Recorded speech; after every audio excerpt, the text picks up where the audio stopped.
Welcome to our Factopedia classes. आज हम लोग पढ़ेंगे ज्योग्राफी का chapter the earth in the solar system. ठीक है, आपको भी पता है कि अर्थ जिस पे हम रहते हैं, ठीक, तो उसके बारे में आपको पढ़ना है। ये किस सिस्टम से बिलोंग करता है, तो उसका नाम है सोलर सिस्टम। अब सोच लो, कभी आसमान को देखे हो, बहुत सारा उसमें छोटे छोटे छोटे छोटे तारे नज़र आते हैं। ठीक है, कुछ ट्विंकलिंग करता हुआ लगता है कि जल रहा है, बुझ रहा है। तो वही चीज़ यहाँ पे हम लिखवाए हैं कि कुछ कुछ एकदम ट्विंकलिंग अजीब। जब हम लोग छोटे भी थे तो क्या पढ़ते थे, ट्विंकल ट्विंकल लिटिल स्टार। तो वहीं से ये जो टॉपिक है आपके बचपन से ही रिलेटेड होके ये चल रहा है। कभी आसमान में देखोगे तो चांद नज़र नहीं आएगा, तो हम लोग की मम्मी क्या बोलती हैं, आज अमावस्या है। तो ऐसा कब होता है, तो ये महीने में एक बार होता है और इसको हम कहते हैं न्यू मून लाइट। ठीक है, एक बार फुल मून लाइट आता है और उसके बाद अमावस्या, उस दिन हम लोग नहीं देख पाते हैं। फुल मून नाइट मतलब पूर्णिमा। ठीक है, और उसके बाद फिर 15 दिनों पे ये अमावस्या आता है। अब बात करते हैं सेलेस्टियल बॉडीज़ की। सेलेस्टियल बॉडी किसको कहते हैं, तो जितने भी आपको आसमान में जो भी चीज़ नज़र आते हैं वो सारे के सारे सेलेस्टियल बॉडीज़ हैं। आइदर वो सन है, मून है, स्टार है, प्लैनेट है, मेटियोर्स है, मेट्रॉइड्स है, जितने भी सारे चीज़ हैं सब कुछ सेलेस्टियल बॉडी है। अगर उनका नाम हम यहाँ नहीं लिखें तो इसका मतलब वो नहीं है कि वो इसमें इंक्लूड नहीं होगा। कभी एज्यूम करते हो, हम तो जब छोटे थे ना तो देखते थे कि कैसे, मतलब इतना सारा तारा है, उसमें एक अलग सा पैटर्न फॉलो करता है। कभी मम्मी पापा से पूछिए, उसमें होता है सप्तऋषि, तो बहुत कुछ है।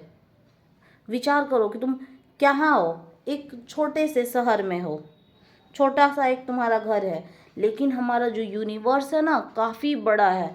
तो हम लोग उसी यूनिवर्स के बारे में आज पढ़ेंगे कि कितना छोटा सा। हाँ, आप कहाँ हो, एज्यूम करने के लिए अगर हम कह रहे हैं तो एक छोटे से घर में, छोटे से कहीं चौकी या कुर्सी कहीं भी बैठ के आप लोग बेड वगैरह पे पढ़ रहे होंगे, और आपका पूरा शहर, पहले तो आप चल जाइए, शहर से कहाँ आ गया वो डिस्ट्रिक्ट, डिस्ट्रिक्ट से कहाँ गया आप स्टेट में सोचिए कि स्टेट कितना बड़ा है, कंट्री, कॉन्टिनेंट, और कॉन्टिनेंट से आपका क्या आ गया, अर्थ। अर्थ जो है वो किसका हिस्सा है, सोलर सिस्टम का। सोलर सिस्टम में सन और उसके 8 प्लैनेट रहते हैं। ठीक है, पहले 9 था, बाद में प्लूटो को हटा दिया गया और अब अर्थ के 8 प्लैनेट हैं। उसके बाद क्या, आप सोचिए कि ये जो सोलर सिस्टम, यूनिवर्स से सोलर सिस्टम नहीं है, यूनिवर्स और बड़ा है। आपको अगर यूनिवर्स मतलब सोलर सिस्टम के बारे में बताएं तो आप ये उसमें क्या आ जाता है, जो सोलर सिस्टम है ना आपका स्पाइरल शेप में होता है। सोलर सिस्टम को आप देखिएगा तो ये जो ये मिल्की वे गैलेक्सी में आता है सोलर सिस्टम, और इसका कुछ इस तरह का स्ट्रक्चर है। अच्छा नहीं बना है, पता है मेरा ड्राइंग बहुत ख़राब है। मिल्की वे गैलेक्सी में यहाँ एकदम पोंछी पे एक सिस्टम है। इस मिल्की वे में बहुत सारा होगा, और यूनिवर्स में तो लाखों करोड़ों गैलेक्सी है, उसमें का एक मिल्की वे गैलेक्सी, उसके छोटे से पार्ट में है सोलर सिस्टम। उसके छोटे से, उसके जो 8 प्लैनेट है ना उसके छोटे पार्ट में अर्थ हुआ। ठीक है, अर्थ के एक छोटे से हिस्से में, एशिया कॉन्टिनेंट में, अपनी कंट्री जो है इंडिया में, इंडिया के एक पर्टिकुलर स्टेट में, बिहार में, बिहार के एक पर्टिकुलर डिस्ट्रिक्ट में, आप एक पर्टिकुलर शहर में, उसमें भी आपका जो स्ट्रीट हुआ, किस स्ट्रीट में आप रह रहे हैं और वहाँ पे आप रहते हो, तो सोचो कि यूनिवर्स कितना बड़ा है। और आज हम लोग उसी पूरी यूनिवर्स को इस वीडियो में क्या करेंगे, थोड़ा थोड़ा उसकी जानकारी लेते चलेंगे। ठीक है, पूरा तो हम नहीं कह सकते, उतना बड़ा यूनिवर्स है तो पूरे चीज़ों को तो नहीं बताया जा सकता, लेकिन कुछ कुछ बताया जा सकता है। तो हम लोग स्टार्ट किए थे अमावस्या से। ठीक है, कितना कुछ हो गया, पूर्णिमा, अमावस, तो सब कुछ हर जगह क्या होता है, साइंस ही है। साइंस तो इतना इम्पॉर्टेंट है, लेकिन ये एक्चुअली इसको जियोग्राफी में रखा गया है, लेकिन ये साइंस का एक टर्म है। आपको 10th में ये साइंस में पढ़ना पड़ेगा, ठीक है, 10th में नहीं, 9th में ही आपको पढ़ना है इसको, साइंस में। और आगे बढ़ते हैं। अब बताइए सन क्या है। सन प्लैनेट हम बोले, और क्या बताएं, स्टार बताएं, दो ही कैटेगरी बताएं सेलेस्टियल बॉडी का, सन वगैरह तो उसी में इंक्लूड कर दिए हैं। लेकिन सन है क्या, सूर्य है क्या, तो एक्चुअली क्या है, सूर्य एक तरह का तारा है। सूर्य नज़दीक है इसलिए हम लोग को बड़ा नज़र आता है, अगर दूर रहता तो वैसे ही छोटा छोटा छोटा छोटा टिमटिमाता हुआ नज़र आता, ठीक है। तो लिख लेते हैं इसके बारे में कि सन क्या है। सन सेलेस्टियल बॉडी, ये है तो सेलेस्टियल बॉडी। कैसा है भाई, बहुत बड़ा, आर बिग, बिग ही नहीं, वेरी बिग, क्या कह सकते हैं, वेरी बिग, बहुत बड़ा है। एंड हॉट, बहुत गर्म है। आपको पता है सन का के पास का जो बाहर का जो इलाका होता है, अगर ये सन है तो इसके जो बाहर का सरफेस है, कॉर्निया उसको बोलते हैं, सॉरी कॉर्निया नहीं, कोरोना कहते हैं, हमको देखना पड़ेगा, इसमें थोड़ा सा डाउट है। तो ये जो बाहर का सतह है इसका, सूर्य का, यहाँ का टेम्परेचर है 6000 डिग्री सेल्सियस। सोचो कि वहाँ पास जाते जाते ही ख़त्म हो जाओगे। यहाँ तो मतलब 40 के अप्रॉक्स आता है, जब आपके गर्मी में 45 तक यहाँ पे हम जहाँ रहते हैं वहाँ आ जाता है। तो भी जो है स्टेबल नहीं हो पाते हम लोग। तो 6000 डिग्री सेल्सियस में कहाँ जाएंगे। तो सन क्या, सिर्फ बाहर वाले सतह का वो हाल है, उतना टेम्परेचर। तो भीतरी सतह का सोच सकते हैं। और ये बना कैसे है, अगर ये बड़ा है, बहुत ज़्यादा जल रहा है, तो ये बना कैसे है, तो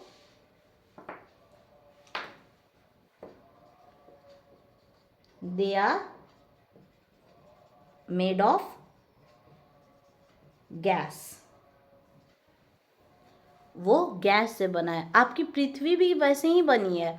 सूर्य का एक टुकड़ा, अगर आप पढ़िएगा बाद में तो क्या होता है, सूर्य पे एक बार बहुत बड़ा ब्लास्ट हुआ और उसके छोटे छोटे टुकड़े हो गए, और वो टुकड़े कुछ समय के बाद उसके चारों ओर परिक्रमा करने लगे। धीरे धीरे वो टाइम बदलता गया और वो टुकड़ा ऊपर से ठंडा होते चला गया, ठीक है, रोटेशन हुआ, ठंडा हो गया। अब उस पर धीरे धीरे जो है लाइफ अर्थ पे आने लगा, वाटर वगैरह, यहीं वही कुछ केमिकल, अभी तो भी ये नहीं कह सकते हैं कि वाटर क्यों आया, कंक्लूड नहीं कर सकते हैं कि पानी कहाँ से आया, ठीक है। अभी भी आप देखो कि अर्थ के जो बीच वाला पार्ट होता है, एक होता है क्रस्ट, फिर होता है मेंटल, फिर होता है कोर।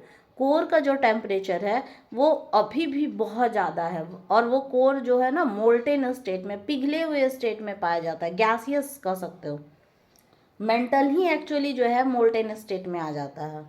तो अभी भी अर्थ के ऊपर हम लोग सिर्फ जिस पे खड़े हैं वही क्रस्ट कड़ा नज़र आ रहा है, लेकिन अंदर से ये भी, चूँकि ये सन का ही एक पार्ट है, सूर्य का ही एक पार्ट है, तो टेम्परेचर लगभग लगभग जो है सेम ही रहेगा, ठीक है।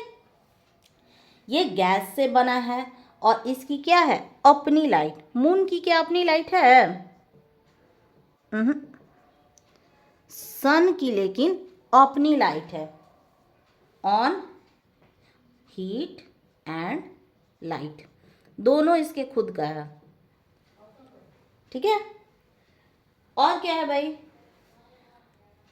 और ये बहुत लार्ज अमाउंट में इस हीट और लाइट को रिलीज भी करता है।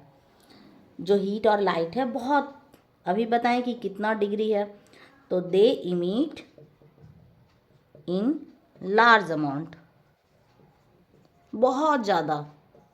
अगर सन नहीं रहेगा तो आप भी नहीं रहिएगा, क्योंकि इसके प्रीवियस एक बार वीडियो हम जब साइंस का बता रहे थे उस समय भी बताए थे, सन नहीं रहेगा तो पेड़ पौधे नहीं रहेंगे, हम लोग सांस नहीं ले पाएंगे, ऑक्सीजन का सप्लाई नहीं हो पाएगा, पानी नहीं, वाटर साइकिल भी किसकी वजह से होता है, सन की वजह से। पानी जो है वाटर साइकिल डिस्टर्ब हो जाएगा, धरती पे पानी नहीं आएगा, तो सन बहुत ज़रूरी है। ठीक है, और इसको क्या कहते हैं, देज। ऐसा नहीं है, आप मिल्की वे गैलेक्सी में देखिए तो बहुत सारे और भी जो सिस्टम होंगे ना उनके भी अपने अपने सन हैं। हमारे पास तो सिर्फ एक सन है सोलर सिस्टम में। These celestial bodies are called stars। ठीक है, इनको हम तारा कहते हैं। अब वो ऊपर नज़र आता है छोटा छोटा, उससे गर्मी नहीं आता है, लेकिन सन से आता है। तो एक्चुअली सन जो है काफ़ी नज़दीक है, इसीलिए हमको क्या होता है, उससे वो बड़ा भी नज़र आता है और उससे ज़्यादा हीट वगैरह भी मिलता है। और वो सब तारे जो हैं ना और ज़्यादा दूरी पे है, इसीलिए वो लोग एकदम छोटे छोटे छोटे छोटे नज़र आते हैं। अगर वो भी नज़दीक रहता तो हम लोग और भी सन को देखते हैं। ठीक है, the sun is a star. यहीं पे बता दे रहे हैं कि सूर्य भी एक स्टार है। अगर आपसे कोई पूछे कि सूर्य क्या है, तो सूर्य एक तरह का तारा है, क्योंकि तारा का जो भी फीचर है वो हमारा सन भी शो करता है। ठीक है, और क्या है, आपको बताए थे जब हम आसमान में देखते हैं तो बहुत सारा, हम तो जब छोटे थे बचपन में छत पे जब सोया करते थे लोग, तो बैठ के उसी में ना हम ड्राइंग वाला स्ट्रक्चर सोचते थे मन में। ड्रॉ तो नहीं कर सकते हैं, सोचते ज़रूर थे कि इस तारे को इससे कनेक्ट कर दिया जाए, इस तारे को इससे कनेक्ट कर दिया जाए, तो हम लोग उसी के बारे में सोचते थे। तो अभी भी उस चीज़ को पढ़ा जाए कि वो क्या होता है, पैटर्न को। वाइल वॉचिंग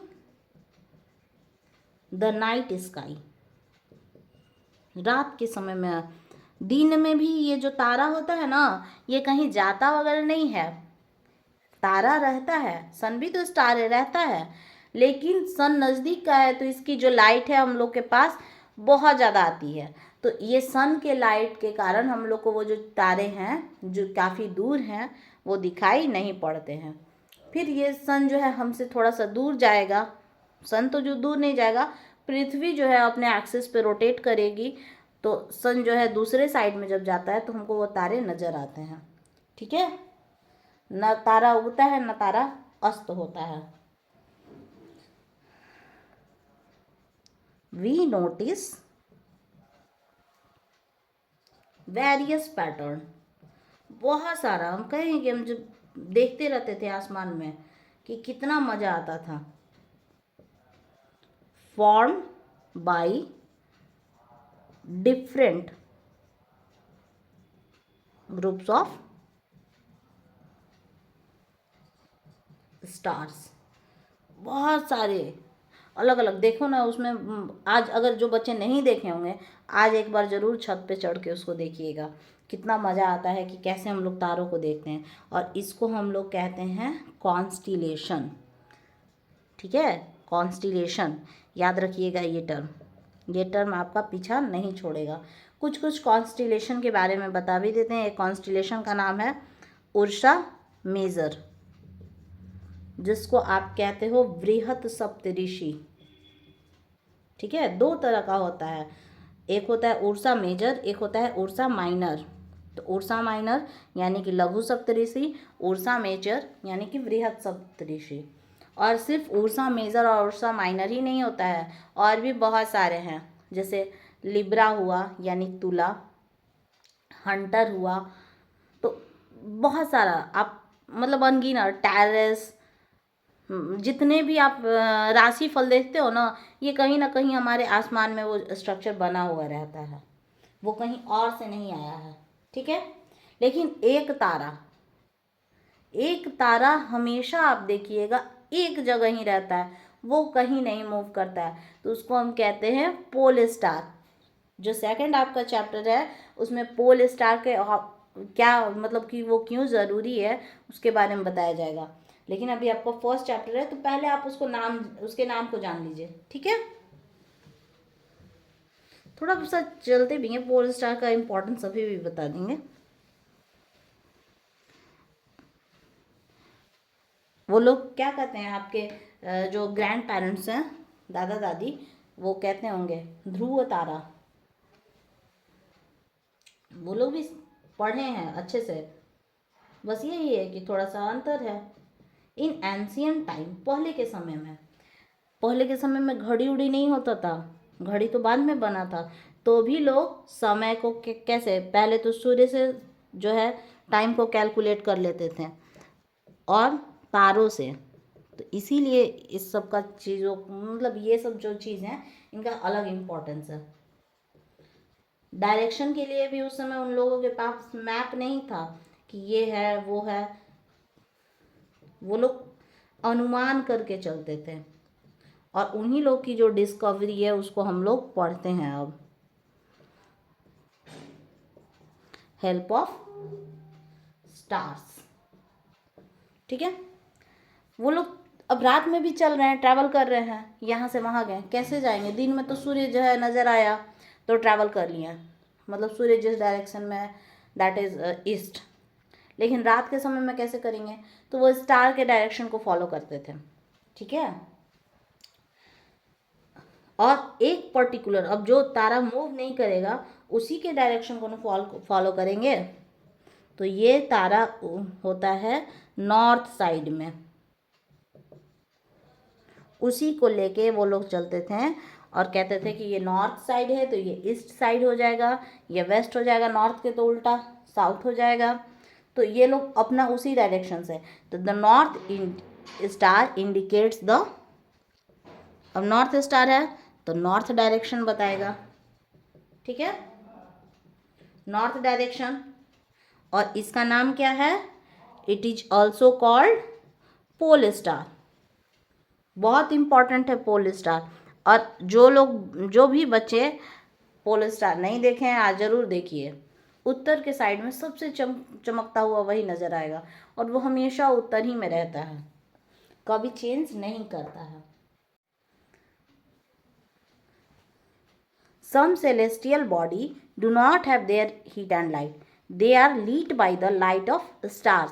मतलब ये जो स्टार है ना उसकी बदौलत या उनको फॉलो करते हुए, लीड कह सकते हो कि उनको फॉलो करते हुए जो चलते हैं उनको प्लैनेट कहते हैं। जैसे सन के कितने प्लैनेट हो गए? टोटल 8 प्लैनेट, जिनको हम ग्रह कहते हैं हिंदी में, ठीक है।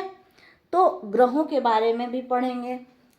आज सिर्फ इस चैप्टर का हम आउटलाइन दिए हैं, जो टोटल ये चैप्टर है इसको हम फिर और डिटेल में नेक्स्ट वीडियो में अपने बताएंगे। तो आज तो थोड़ा बहुत आप लोगों को ऑलमोस्ट समझ में आया होगा, और जिनको नहीं समझ में आया होगा या कोई भी डाउट होगा आप हमसे कमेंट सेक्शन में ज़रूर पूछिएगा, ठीक है। और आपको ये अगर वीडियो अच्छा लगे तो लाइक कीजिए, सब्सक्राइब कीजिए और ज़्यादा से ज़्यादा अपने फ्रेंड सर्कल में शेयर कीजिए, ठीक है। और जो भी डाउट है आप पूछिए। जय हिंद बच्चों।